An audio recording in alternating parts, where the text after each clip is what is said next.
required, and Police Scotland is actively reviewing current and historical child abuse investigations to determine what issues need to be addressed in any potential inquiry.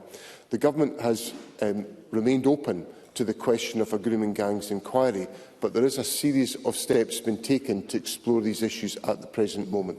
And the last point I would make is that it is absolutely vital that where there is any accusation of criminal conduct that is drawn to the attention of the police, and Police Scotland have a duty to address those inquiries and to address those complaints. Russell Finlay.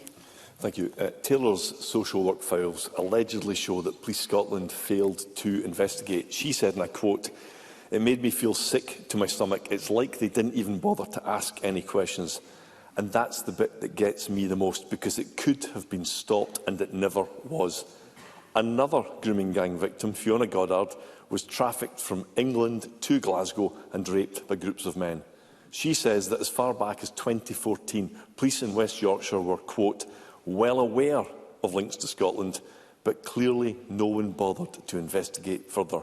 Victims don't trust what happened to them will be fully investigated by organisations they believe turned a blind eye or even engaged in cover-up." Has John Swinney spoken with Police Scotland about these new allegations? And does he believe that the actions of the authorities should be independently examined? First Minister. Presiding Officer, in relation to the case of Taylor, I understand from comments that have been made by Police Scotland that the police have set out, and I'll read to Parliament the comment from Police Scotland. A complaint about the police was received in September 2025. The complainer was spoken to, and we confirmed information had been passed to us. But since no report was made to police in reference to any crime, this complaint did not fit the criteria as a complaint about the police.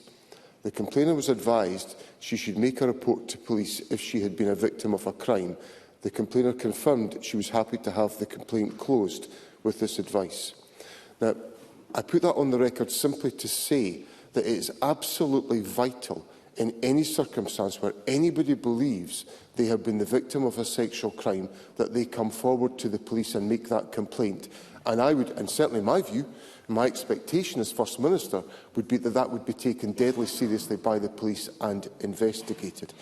Now, in relation to the question of trust about how these matters are handled, we've seen examples where there have been extensive prosecutions for sexual conduct and sexual misconduct in Scotland, sexual abuse, childhood sexual abuse.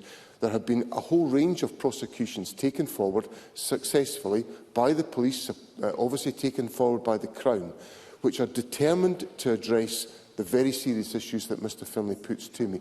And I hope that gives victims of these crimes confidence that if they come forward, their concerns will be properly and fully investigated by Police Scotland, which would be my expectation as First Minister. Russell Finlay. I think that any attempt to shift the blame onto victims for how and when these are reported is highly questionable.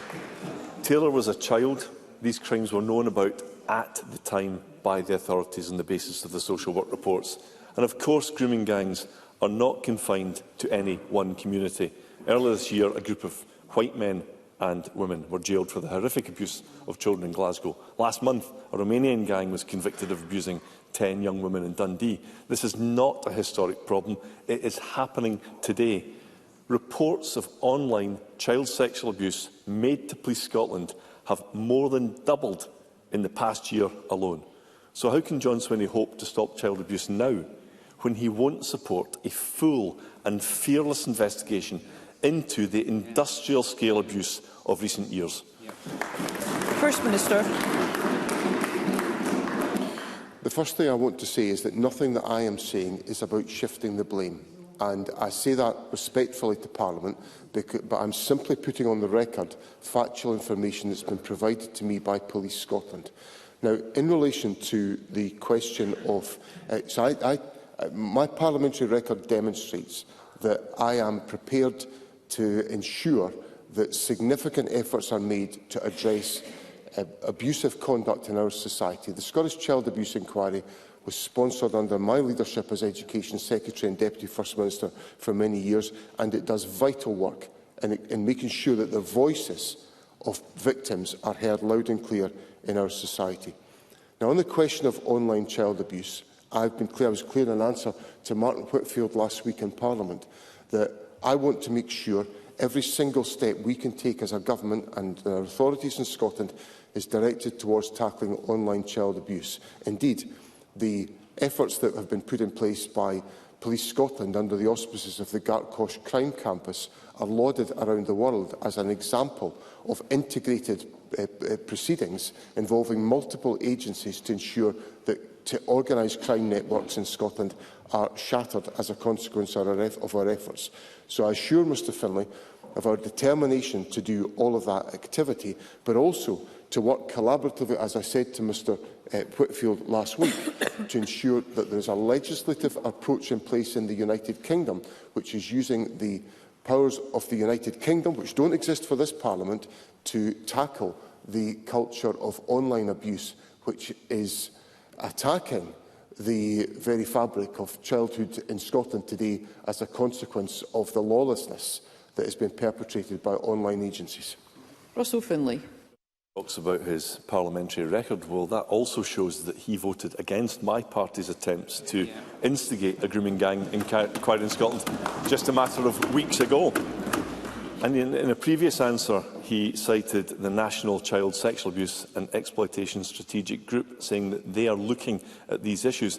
However, victims like Taylor are concerned because the same authorities who failed them sit on this government group, and they fear that it's little more than another SNP talking shop. In July, the group discussed Baroness Casey's report into grooming gangs elsewhere in the United Kingdom. And the minutes of this meeting state, and I quote, "There is no current evidence that the issues identified in Casey are presenting in the same way in Scotland." Now, in light of the available evidence, Presiding Officer, that claim is patently untrue. Does John Swinney agree that grooming gangs are a problem in Scotland and not just elsewhere? First Minister. Presiding Officer, Mr Finlay is not setting out properly the effect of the amendment that his colleague Liam Kerr put forward during the course of the Victims and Witnesses and Justice Reform Scotland Bill. Because all that amendment would have required was a Victims and Witnesses Commissioner, who has as yet not been appointed, to undertake a report which would consider whether or not there was any further action required in this respect. So this is not something that could happen today. It would have to wait for the Victims and Witnesses Commissioner to be appointed and for that individual to then consider whether there is any appropriate action. So it's just completely and utterly a distortion to say that there was a groomings inquiry proposal in front of Parliament that was not supported. Now, the reason why I cited the action that I cited at the beginning is that it's action that's happening today. The National Child Sexual Abuse and Exploitation Strategic Group are looking at these questions.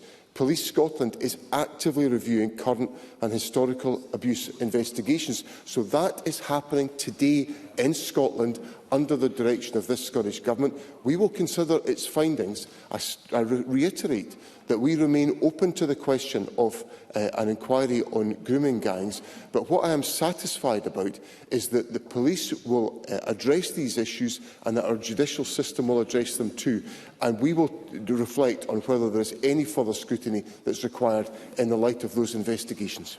Question number 2, Anna Sarwar. Thank you, Presiding Officer. Later today we'll hear from the Health Secretary about the Government's so-called NHS Winter Preparedness Plan. But we have these announcements every year and the crisis continues. Take the example of delayed discharge. This time last year, I called for action over the almost 2,000 hospital beds a day that are being lost because patients couldn't be discharged. This year, that number is almost exactly the same. Last year, the Health Secretary admitted The crisis in our NHS isn't just for Christmas, it's all year round. So why are we facing another winter unprepared? Why has another year gone and the SNP have wasted it? Why do Scots continue to suffer because of John Swinney and his SNP government's incompetence? First Minister. President, so over the course of the last year, the Government has been focused on doing a number of things to reduce pressure in our NHS system.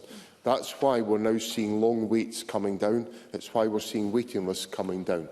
Now, the issue that Mr Sarwar raises, of course, is about the flow of patients through our health and social care system. And I accept that the issue of flow through the system is the critical issue here. That's why every NHS board now has frailty services in A&E departments, which will help particularly with older and more vulnerable patients, where the average length of stay is being reduced as a consequence of the intervention of the frailty services. So that's one thing that's changed materially, along with the efforts to reduce pressure on the health service through the reduction in waiting lists, to ensure that we have the adequate measures in place. And of course, other interventions such as hospital at home and the support that's been put in place through the strong local government settlement that we gave this year to strengthen health and social care partnerships to make sure more and more people can be supported at home rather than in our hospitals. Sarwar. The level of delayed discharge is almost exactly the same as last year, demonstrating no progress. Every year they have a new plan, and every year things get worse. Let's look at two other measures, A&E and cancelled operations. Last winter, over 90,000 patients waited over 4 hours in A&E. That's well over 4,000 higher than the winter before. But A&E performance leading into this winter is worse than last year. Let's look at operations. Last winter, almost 4,500 operations were cancelled. But in the months leading into winter this year, there have already been 8,640 cancelled operations. That's almost 600 more in the months leading into winter than last year. Every year the SNP has a new plan, and every year things get even worse. John Swinney was supposed to be the guy that steadied the ship and made things better. But it's obvious to everyone that he's failed, hasn't he? First Minister. I don't think this is a great week for Mr Sarwar to talk to me about steadying the ship when I look at the chaos of the Labour government in London. Let me reassure Mr Sarwar with the fact that in the last 12 months there has been an increase in the operations performed in Scotland, and in September of this year there was an even higher increase in the number of operations carried out. So the throughput, the activity levels in the health service are increasing, which is why we are making headway on reducing the waiting lists and the waiting times that people are experiencing. Now, of course, there are enormous pressures on A&E, and one of the issues, I was briefed about it on Tuesday by the Chief Medical Officer, is that the expectation is that the flu season will be particularly challenging for us this winter, which is to do with the prevailing strain of flu that is emerging. So there is going to be pressure on our emergency services, which are about the pressures that are coming because of wider health considerations. But what I can assure Mr Sarwar about is that the Government's efforts to, for example, increase the number of GPs, so we've got more access to healthcare, expand the number of frailty units, to reduce the waiting lists and waiting times, are all focused on ensuring our health service can meet the needs of the people of Scotland. Sarwar. Officer, the truth is that every part of our NHS is now at breaking point, and all because of this SNP government. Let's look at John Swinney's record. On his watch, the NHS is now in permanent crisis. Hundreds more operations cancelled this year than last year. Thousands more patients facing unacceptable A&E waits. Ambulances waiting hours outside of A&E. Thousands forced to remortgage homes or borrow from family to go private. Hundreds of thousands waiting in pain and anxiety on NHS waiting lists. Put simply, our NHS is not safe in John Swinney's hands. This isn't a winter crisis, it's an SNP crisis, and it's putting lives at risk. So doesn't this disastrous record show that we must make this winter the last that the SNP are in charge of our NHS? First Minister. As I set out to Parliament, a whole series of examples of progress have been made in the National Health Service, not least that new outpatient waits have fallen for 4 consecutive months, waits longer than a year. The total waiting list for outpatients and inpatients and day case lists have decreased. So progress has been made in that respect. Activity in the National Health Service has increased, with extra appointments being available in a whole range of different disciplines. Operation numbers are up. The improvements in relation to the record number of hip and knee operations have been delivered as a consequence of interventions that I have made. And in preparation for winter, we have frailty services in A&E departments the length and breadth of the country to make sure that the needs of people are being met. So I've focused, since I became First Minister, on ensuring that I strengthen the National Health Service to ensure it meets the needs of the people of Scotland. And I think if anybody is looking around just now, wondering what the prospect of a Labour government might be like in Scotland after the elections in May, they will see the very, very disappointing spectacle of the United Kingdom Labour government. Look at the behaviour and the performance of the UK government in the last 15 months. A cut to winter fuel Let's hear one another. A cut to winter fuel payments for pensioners, no action on the 2-child limit, and the chaos of the last few days where the Prime Minister's team are briefing against his Health Secretary, where the Labour Party are fighting amongst themselves. Well, what the people of Scotland can rely on is having a First Minister and me that fights for the people of Scotland. I'll leave the fighting amongst themselves to the Labour Party and their failed UK government. Question number 3, Alex Cole-Hamilton. Thank you, Presiding Officer. And can I declare an interest in that my wife is a primary school teacher and a member of the EIS? Presiding Officer, when John Swinney was Education Secretary, the SNP made a manifesto commitment to cut teachers' class contact time. An hour and a half less each week in front of class, so more time to do lesson prep, to do marking, and all the other things that teaching involves. That is what the SNP promised they'd deliver. Now, nearly 5 years on, that's not happened, and teachers are so angry about it that they could strike by the end of January. So can I ask the First Minister, why has he not delivered on the SNP's manifesto commitment to our teachers? First Minister. This is an important issue, and I'm determined to make progress on it. When we negotiated our budget agreement with local authorities last year, one of the provisions in it was to make progress on exactly this issue. There were obviously a number of other commitments in the agreement that was reached with local authorities, a number of obligations on the government in relation to financial support for local authorities, in relation to there being no restrictions on the council tax, and a variety of other issues. Every single one of the commitments made by the government has been honoured and fulfilled, but we await progress with local authorities on class contact time. Now, I've made it very clear to the President of COSLA that I am not prepared to tolerate a situation where we move at the pace of the slowest local authority, which is what the government is being presented with just now. So I will have the opportunity to discuss this issue when I address the COSLA annual conference later on today in St Andrews. But it's an important issue on which I want to make progress, because I don't want to see education disrupted by industrial action, and I don't believe there's a need for that, because we could be making progress on this issue, because there are sufficient teachers in the system to reduce class contact time in the way that Mr Cole-Hamilton puts to me, but it needs progress from our local authority partners, and the government will be insisting upon that. Alex Cole-Hamilton.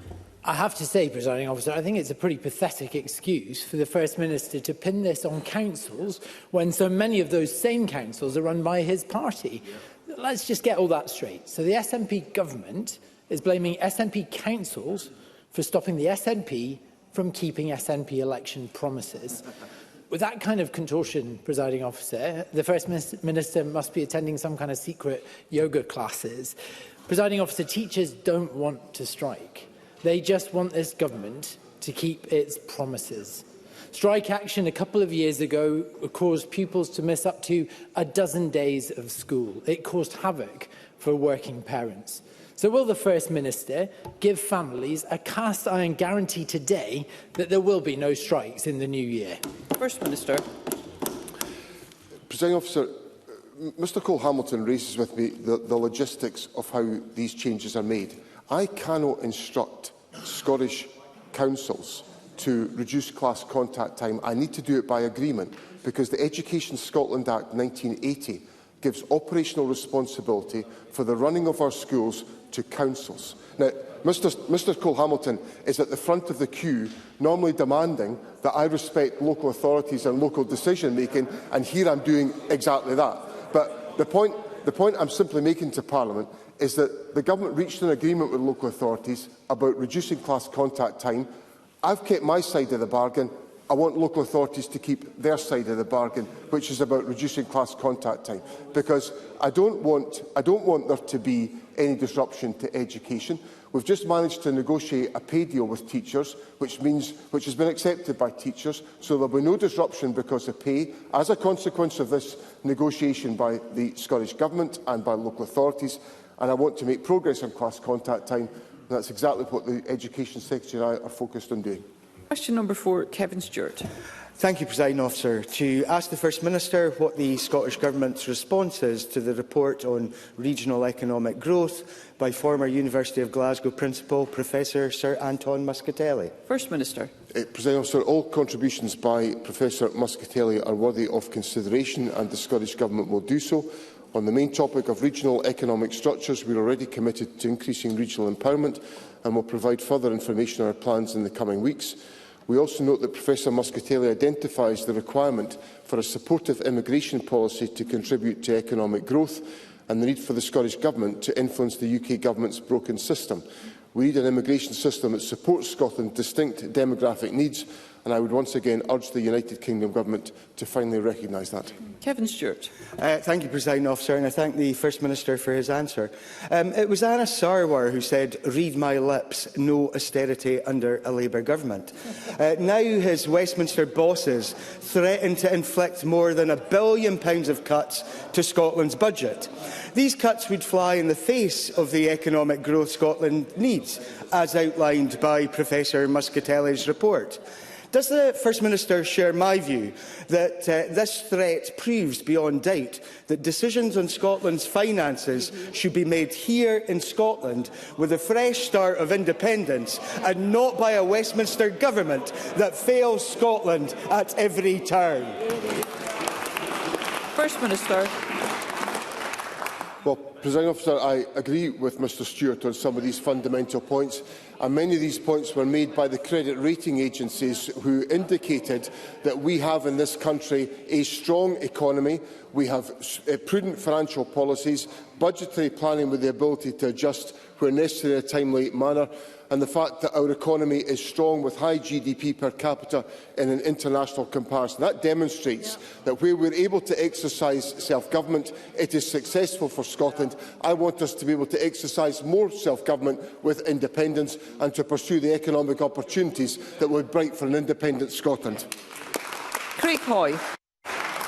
Thank you, Presiding Officer. Sir Anton Muscatelli's report is damning on the impact of SNP tax rises, so perhaps Anna Sarwar can pass it to Rachel Reeves before she inflicts yet more damage on the Scottish economy. But will the First Minister now stop playing the daft laddie on income tax and concede 2 points? One is that he has broken his manifesto pledge not to freeze income tax. And when we also concede this, that he has repeatedly misled this Parliament, as have his ministers, on how many Scots are now paying more tax than they would if they lived in England. First Minister. Presiding Officer, we've maintained our manifesto commitments in relation to taxation and on the issues of the tax paid by people in Scotland. The Scottish Fiscal Commission's briefing paper on Tuesday indicated quite clearly that the majority of taxpayers in Scotland are paying less in taxation than if they lived in the rest of the United Kingdom. And that's what I've always said to Parliament, and I'll keep on saying it. Mr Hoy might not like it, but I'm going to keep on saying the things that are the case. Let's ensure that everyone gathered here can hear what is being said. Daniel Johnson. Thank you, Presiding Officer. And I welcome the interest in this important report from Scotland's leading economist, Professor Sir Anton Muskelly, commissioned by Scottish Labour. But perhaps let's try a supplementary action on the detail of the report, because it comes out in the same week as an Audit Scotland report identifies that the Scottish Government has £1.1 billion less to spend because earnings are growing less quickly in Scotland as they are in the rest of the United Kingdom. So does he agree with the two observations from both this report and Audit Scotland's, that there's been a failure to identify the substantial economic levers available to the Scottish Government and marshal them, and in particular the detail of the Audit Scotland report that there's been a failure to focus on policies that could grow earnings and wages in Scotland? Because after all, that's not just right for the Scottish economy, that's right for Scottish workers, isn't it? First Minister. Well, what I would say to Daniel Johnson, a number of points in what he said to me. In relation to the question of wealth generation, since 2007, under this government, GDP per person in Scotland has grown by 10.2% compared to 6.8% in the United Kingdom, while productivity has grown at an average rate of 0.9% per year compared to the UK average of 0.3%. So that debunks the point that Mr Johnson is putting to me.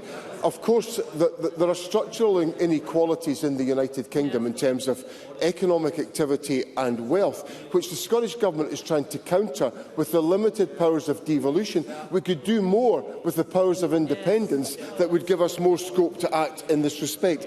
But I think what should be causing much more cheer and optimism in Parliament today is the report of the credit rating agencies, which demonstrates that Scotland has got a large and well-diversified economy that supports tax generation capacity, that we have governance has a positive impact on the rating, stemming from good budgeting practices, a supportive institutional framework and a good fiscal track record. It's pretty obvious that the opposition in this Parliament cannot cope when there's anything good said about Scotland or good said about the performance of the Scottish Government. This is a day for Scotland to be proud of our economic track record. Question number 5, Rachel Hamilton. To ask the First Minister whether the Scottish Government will maintain its manifesto commitment to freeze income tax rates and bans. First Minister. President Officer, we will, as in the normal course for any budget, outline our income tax policy for 2026-27 in the Scottish Budget on the 13th of January 2026. Rachel Hamilton. I have it here, Presiding Officer, freeze income tax rates and bans and increase thresholds by a maximum of inflation. It says it in their manifesto. But Labour is set to do exactly what John Swinney wants. Rachel Reeves will break her manifesto commitment and raise taxes for hard-working Scots. They will face a £1 billion shortfall, as according to Audit Scotland. John Swinney seems set on breaking his promises too. Can he tell us how much it's going to cost Scottish taxpayers? First Minister. Obviously, there's a lot of talk about tax going on just now and a lot of uncertainty about the United Kingdom Government's position, which may well have implications for us. So the Scottish Government will take its opportunity to consider those issues and set out in an orderly fashion the approach that we're going to take on tax, given the fact that we will have we may well have a different tax landscape to consider, and that's what people in Scotland would expect us to do. Question number 6, Ariane Burgess. To ask the First Minister whether the Scottish Government is still on track to restore 250,000 hectares of peatland by 2030. First Minister.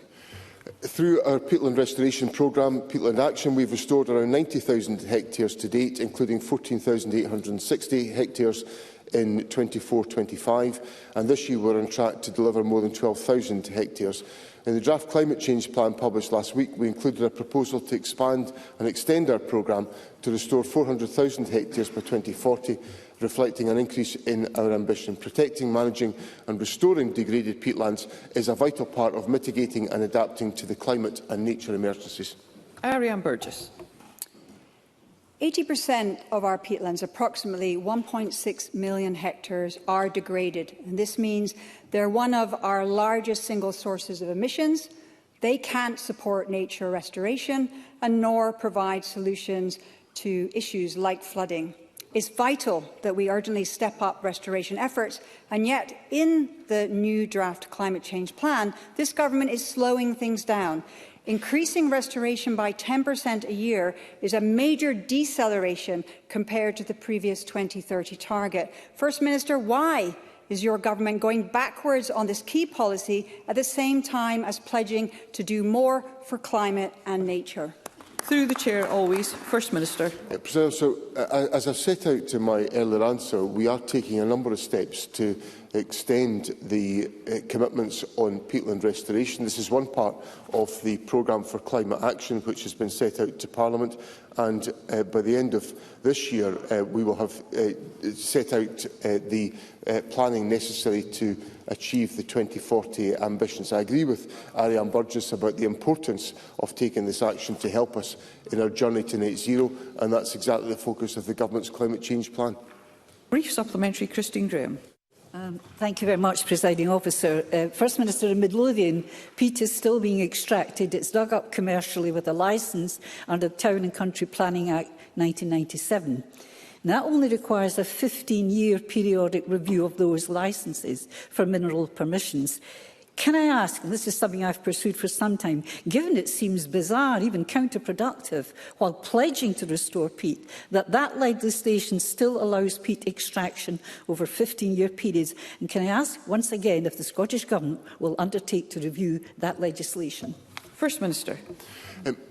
I hope this gives some reassurance to Christine Graham, but in National Planning Framework 4, there is provision that development proposals for new commercial peat extraction, including extensions to existing sites, are not supported except for use in the whisky industry. So we continue to work towards delivering our commitment to ban the sale of horticultural peat, and are currently exploring all legislative options for establishing new restrictions. I hope that gives Christine Graham some reassurance, but I'd be happy to engage further on that question. Brief supplementary, Fergus Ewing. Thank you, Presiding Officer. Last year, the 14,860 hectares of peatland accounted for a reduction in carbon emissions of 282,000 tonnes approximately. But the single wildfire at Davor Bridge in July this year accounted for an initial estimate of 590,000 tonnes, more than twice as much as the total from peatland restoration. So, given the aim here is the overall reduction of carbon emissions, Presiding Officer, wouldn't true Greens, like myself, wish to see a little more money spent on tackling wildfires effectively, and perhaps the money could come from the peatland restoration budget? First Minister. I don't think there's a sort of an either-or question here that Mr Ewing puts to me, because I don't want to see wildfires happening in Scotland. They are happening because of climate change. So we've got to take action under the long-term action that is required to achieve climate change, to achieve climate action, to reduce the temperature of the planet. Now, as Parliament knows, I've been in Malawi and Zambia. I've seen at absolutely close quarters the ferocious damage of climate change in these communities, and it's happening here in Scotland. The wildfires are a symptom of this problem. We've had water scarcity problems in Scotland right up until early October in the north-east of Scotland. So we cannot ignore the effects of climate change in our society. We have to take the action, which is why the Government is committed to peatland restoration, and it's why the Government is committed, as Mr Ferry set out in a statement to Parliament, to taking effective collaborative work to tackle the risk of wildfires in our society. Thank you. We move to general and constituency supplementaries. Much interest as ever. Concise questions and responses appreciated. I call Bob Doris. Presiding Officer, my constituent Chelsea was diagnosed with MND in 2024, and with her condition now worryingly deteriorating, finds herself in wholly unsuitable accommodation with her husband, who is a full-time carer, and her 4 children. A larger, appropriately adapted property would afford Chelsea and her family a quality of life for the precious time they have remaining together. Despite the best efforts of MND Scotland and representations I have made to various housing providers, the size of the property required has been a stumbling block. The First Minister, I know a new property for Chelsea and her family is not in your gift. However, in such circumstances, families quite rightly look to all of us for a solution. Can I ask if the First Minister will consider the plight of Chelsea and her family and use his office to see if a solution can be identified to this dreadful situation? First Minister. I'm very sorry to hear of the case that Mr Doris brings to my attention on behalf of his constituent Chelsea, and I send Chelsea and her family my very best wishes. One of the important issues here is about the ability to adapt properties to meet the needs of individuals, or potentially to have new build properties constructed, and that can't be done overnight. We have increased the budget for adaptations to £20.9 million, and it was one of the reasons for that was to make sure we had suitable accommodation for cases such as Chelsea's. And if Mr Doris would like to share details with me, I will use whatever endeavours I can in my office to try to resolve the situation.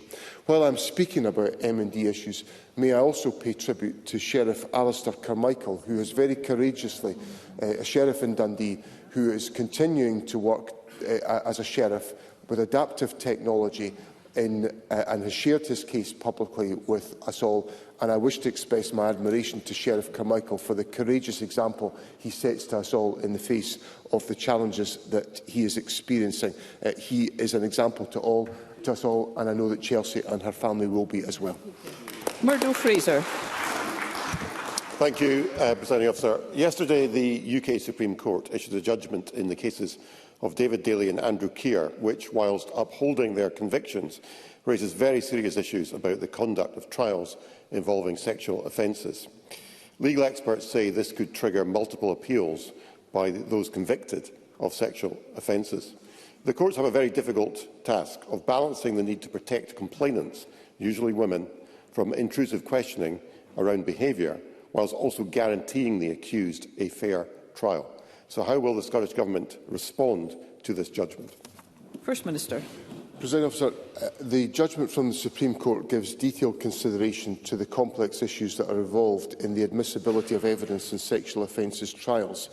It is clear from the judgment that there is no requirement for a change in the law regulating these matters, which is specifically provided for in sections 274 and 275 of the Criminal Procedure Scotland Act 1995.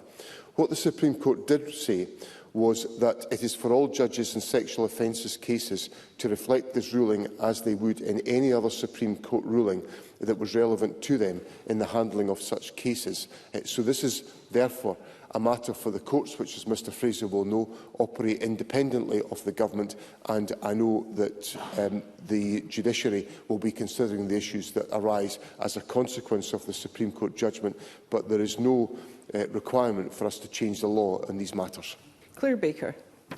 Thank you, Presiding Officer. In addition to the question from Murdo Fraser, the Parliament has recently passed the Victims and Witnesses Act that is looking to make the experience easier for victims and witnesses. So I would ask the First Minister what assurances he can give to women who are now concerned about the risk of appeals and having to go through that process, and what this means, the decision from the Supreme Court, in terms of future evidence in rape and sexual assault cases. First Minister.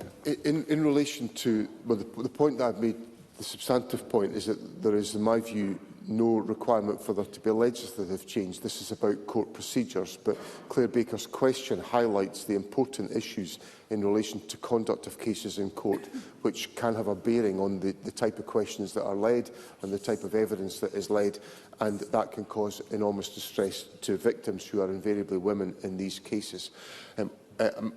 The Government will consider carefully the implications of the ruling. These will be considered by the Government in the ordinary course of time, but obviously the courts will have to reflect on these issues. But I think it would be deeply regrettable if there was any situation where we have a return to some of the practices in courts that have been deeply distressing to victims of sexual crime. And I want to make sure, and I want to set out today my desire to make sure that that is not the outcome that arises out of the Supreme Court judgment. Emma Roddick. New modelling by this SNP government shows that a social tariff on energy bills could lift more than 200,000 Scottish households out of extreme fuel poverty. While the powers to compel energy companies to act remain at Westminster, the Scottish Government must do all that it can to encourage progress, especially as the UK Government has broken its promise to reduce bills by £300. Can the First Minister outline how much households could expect to save under a social tariff, and can he outline what engagement his government is undertaking to make a social tariff a reality for those who need it most, like those in the Highlands and Islands? First Minister. So we shared the final report of our social tariff working group with the UK Government in March this year, asking it to act on the recommendations. Our analysis this week shows that if implemented, around 660,000 households in Scotland would see their model bills go down by up to an average of £700 under a targeted bill discount, lifting more than 150,000 households out of fuel poverty. We continue to seek engagement with the UK Government on this work, and our position remains that they must take urgent action to protect households and deliver on its promises, which it has singularly failed to do to date. Douglas Ross. Thank you, Presiding Officer. Keith Robinson died in February 2024 after being brutally attacked while working as a bus driver in Elgin. His killer only received a sentence of 4 years and 4 months, but now his family have been told through the victim notification scheme he could be released as early as next year. Keith's widow has called this disgusting, and Sue Rawlinson has said she feels heartbroken to think that Keith has not had justice, and she also said, "I don't think he should be released early. We've been totally let down." First Minister, Sue Rawlinson's right, isn't she? First Minister. I have every sympathy with Mrs Rawlinson in the loss that she has suffered, and I pay tribute to her husband, who should not have experienced what he experienced in the course of his responsibilities. The issues of sentencing, of course, are taken forward independently by the judiciary, and it would be inappropriate for me to question sentences that are set out. And, of course, there are various legislative issues that have to be considered before anyone is released, and those will take their course. But I take this opportunity to express my sympathy to Mrs Rawlinson on the heartbreak that she suffered with the loss of her husband and the anxiety that this issue will be causing to her today. Rhoda Grant. Ferry passengers in Lewis have been experiencing incredible disruption due to the MV Isle of Lewis being unable to carry vehicles since last week. This has been particularly difficult and trying for those travelling to hospital and from hospital appointments. It adds over 3 hours' drive to their journey if they can get an alternative booking. All road haulage is also disrupted, and it feels like it's the start of another winter of constant disruption with no end in sight. So can I ask the First Minister what alternatives have been put in place for Lewis? What alternatives will be put in place for Barra when that ferry returns to its normal route at some point, possibly next week? And what steps is he going to take to ensure that islanders are never left in this situation again? First Minister. I understand the difficulties that have been experienced. I understand that cars are now able to be taken on the MV Isle of Lewis, which is the ferry operating on the Ullapool to Stornoway route. In addition to that, CalMac have put on additional sailings of the MV Hebrides between Uig and Tarbert, which I accept puts on a longer journey for travellers from Lewis, but it has provided additional capacity on that route. And of course, as we go through the winter maintenance period, we're operating to a winter timetable where there are fewer sailings, but CalMac will be working, and the Transport Secretary is deeply engaged in all these questions to make sure there is effective and sustainable services available to all island communities, and the Government will be actively working to ensure that's the case. Take 2 further brief supplementaries. Kenneth Gibson. Thank you, Presiding Officer. This week saw another example of SNP Scotland and Labour UK being on different trajectories. While unemployment in Scotland continues to fall, and the rest of Britain has risen to its highest level since the pandemic, and this morning we saw UK growth last quarter at a pitiful 0.1%. Can the First Minister outline the SNP Government's commitment to growing Scotland's economy and supporting people into work, particularly our younger generation?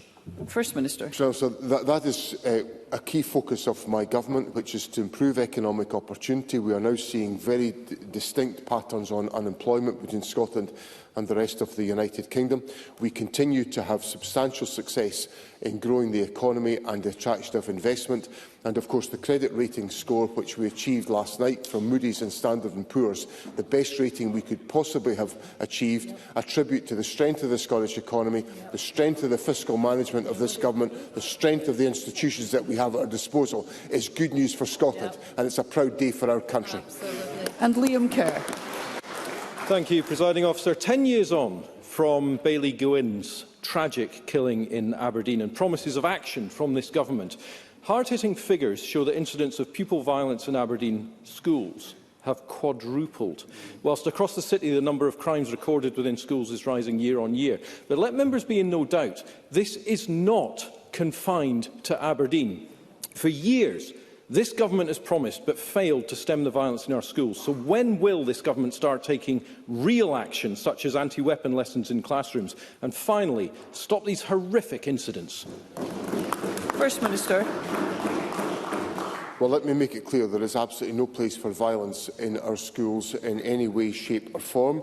And the government's behaviour guidance, which has been constructed in collaboration with local authorities and trade unions, is designed to enable us to address these issues. Many of the techniques that Mr Kerr has talked about education, about violence and the danger of carrying knives, for example, are taken forward in our school system. The Mentors in Violence Reduction Programme, the steps that are taken in relation to the No Knives Better Lives campaign are all shared in our schools, and I want to reinforce the importance the government attaches to the education on measures of this type to ensure that pupil behaviour does not result in the tragedies like the loss of Bailey Gwyn, which is at the heart of Mr Kerr's question. Thank you. That concludes First Minister's questions. Point of order, Craig Hoy. Thank you, Presiding Officer. I fear that the First Minister may have misled Parliament again today, so I seek your advice on how we can invite the First Minister to correct the record. The SNP manifesto quite clearly committed to freezing income tax rates and bans, but yet in the budget of 2023-2024, both income tax rates and income tax bans rose above inflation. So the First Minister has yet again misled not just this Parliament, but the public who are watching. Can I seek your advice as to how we finally get the truth from the First Minister when he appears in this Parliament? Thank you, Mr Hoy. Mr Hoy will be aware that the content of members' contributions is not a matter for the Chair. There is, of course, a mechanism that all members will be well aware of at this stage in the session, whereby any inaccuracies or otherwise can be corrected. We will now move on. Well, actually, we will have a suspension briefly to allow those leaving the chamber in the public gallery to do so before we move to the next item of business, which is members' business in the name of Sarah Boyack.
Could I ask our visitors in the gallery, who of course are most welcome to our Parliament, to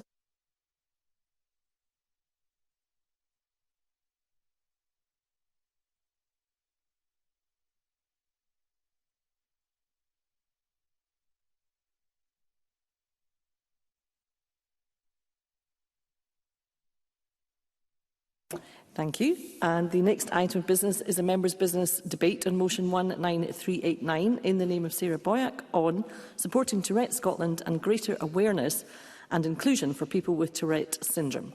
This debate will be concluded without any questions being put, and I would invite those members who would wish to speak in the debate to please press the request to speak buttons, and I call on Sarah Boyack to open the debate. Up to 7 minutes, please. Thank you, Presiding Officer. I do feel privileged to open this debate on a condition that affects so many across our communities. And it's difficult for us to imagine what it is like for your body to act without your say-so, for words to leave your lips you didn't intend to say. But for tens of thousands of Scots, this is their daily reality. And although it's estimated that 1 in 100 Scots may have Tourette syndrome, for too long it's been an undiscussed and under-resourced condition. An example of these barriers is clear in the case of my constituent Finn.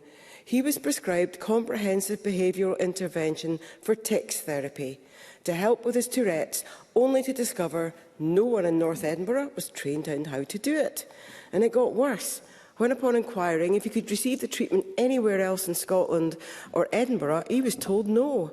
It surely cannot be, in a country as well-resourced as ours, that patients are still unable to receive the treatment that are recommended by CAMHS. And far too many facing Tourette's go through the process of diagnosis only to find support on the other side lacking. And that's as equally true for their families. It's hard for parents to know when their child is at an early stage whether they are suffering from Tourette's and how to cope with a child who's not fully in control of what they say or what their body does. And far too many parents feel helpless in trying to balance all the life changes required with a Tourette's diagnosis.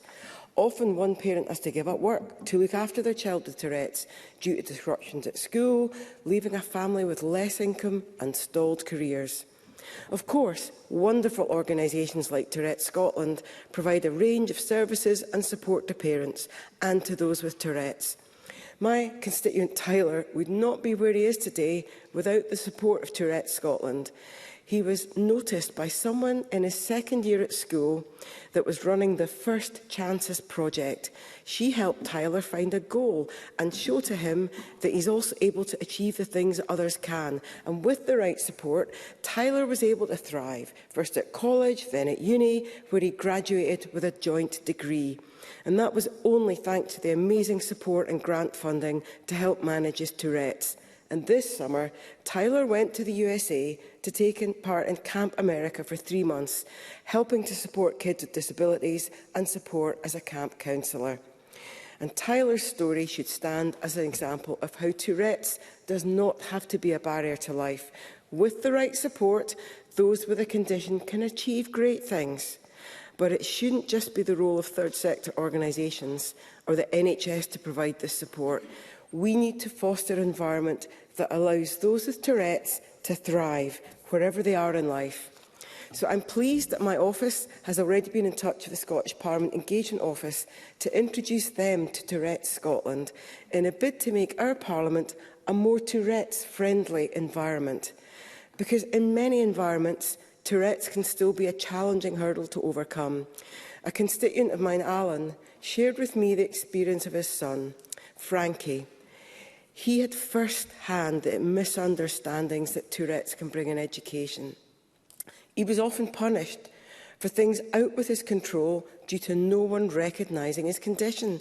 And it's hard to state how disruptive this can be for a child's education and their confidence in managing Tourette's. It's a major impact on a child's mental health due to the punishments they receive for their uncontrollable actions or the humiliation they are subjected to for a lack of understanding.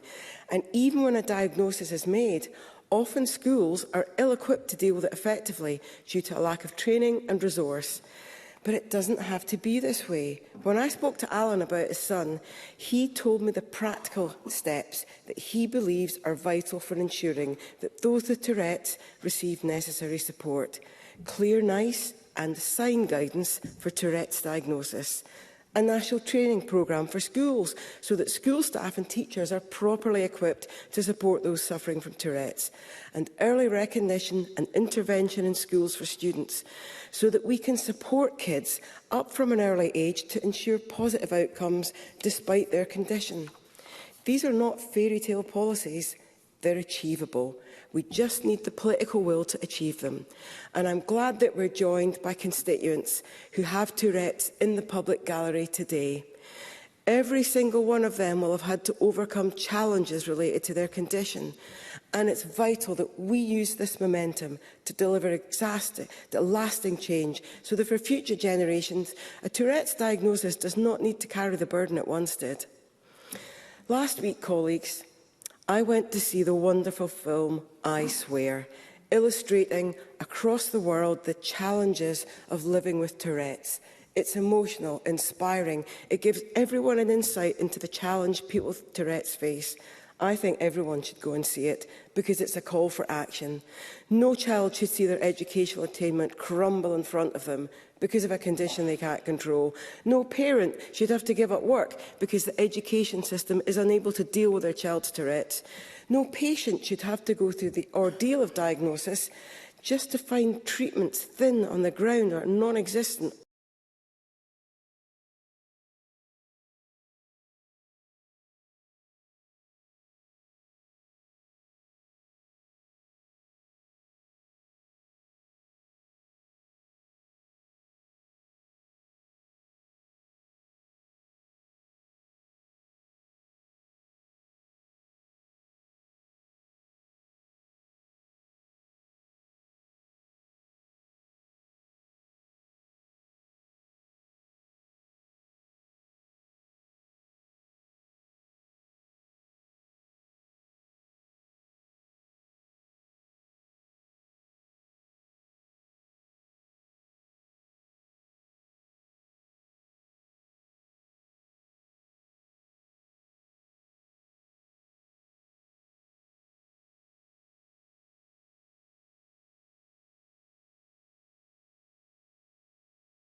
I'll be back. Yeah.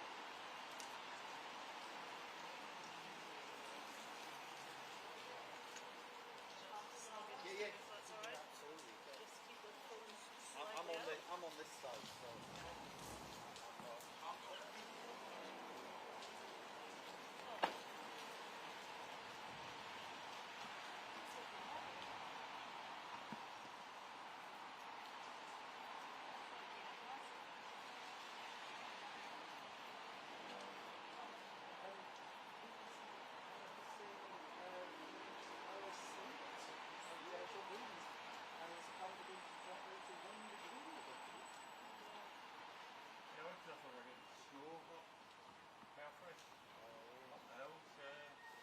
I would like some of your please. Proper snow. No, that goes for like. I want it to land. As long as it happens on a Monday and it's gone by the weekend. Yeah. I was going to say. Difficult to run in snowshoes. Snow is okay, it's this ice that's the problem. But you get that without the sleeves. The yellow warning for rain has been extended to the 6th of July.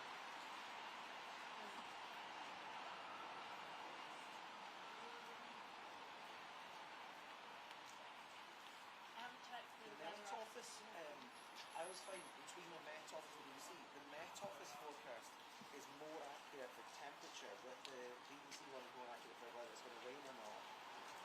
Yeah. I use an app called Rain Today.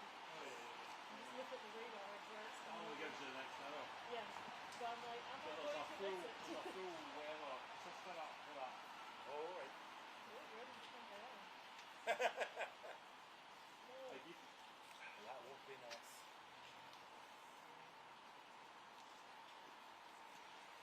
Oh, I could sip a mojito in a week for that, but no.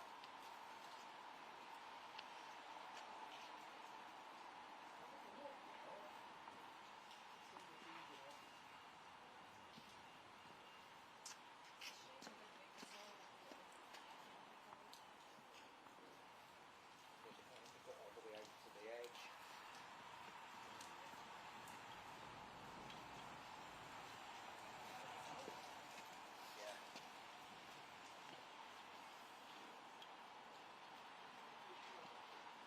Where did everyone else go? They It's FNQ, so they'll be inside. Well, FNQ's was before. Oh yeah, FNQ's all finished now. Well, they might be just back. getting some. That maybe they'll be something for the end. Because they're an arrival shot, really. Unless they don't get. I do. There's a rule that you're not supposed to you can't film non-MSPs anywhere other than in this. Yes. Is there? Yeah, you can't film non-MSPs like in the Garden Lobby or anything. The only place is the public entrance. It has to be seen as impartial. So you couldn't go into somebody about taking seats off the house. So interviews rather than a shot of them on the bats. I don't think they do. Because of the What if they're inferred with an implication. I don't know. I don't think that. Do you remember when all the assisted dying protests were happening? Yeah. And then the actress Liz, someone. Yes. She was inside with the surgeon. I thought that was. Yeah, no, that's fine. Because I know sometimes they'll have like charity things, but I was like, surely it's fine. She didn't say anything, and then I was next to her. Yeah, somebody would have said something if there was a problem with it, so that's fine. I hope so.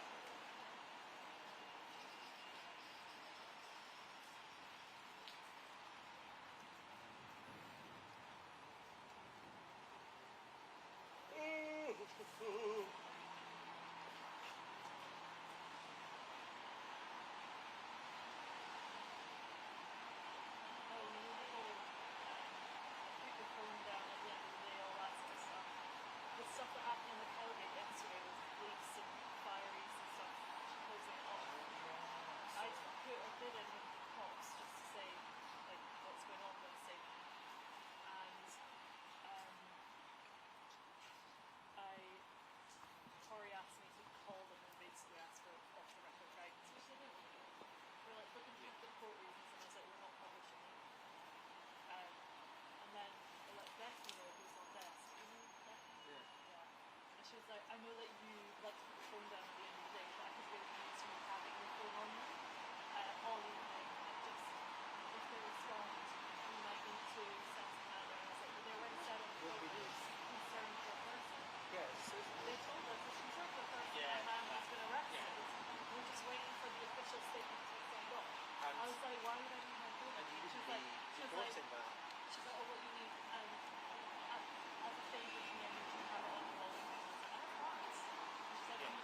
All right yourself? Hello? I've seen you out in the beach.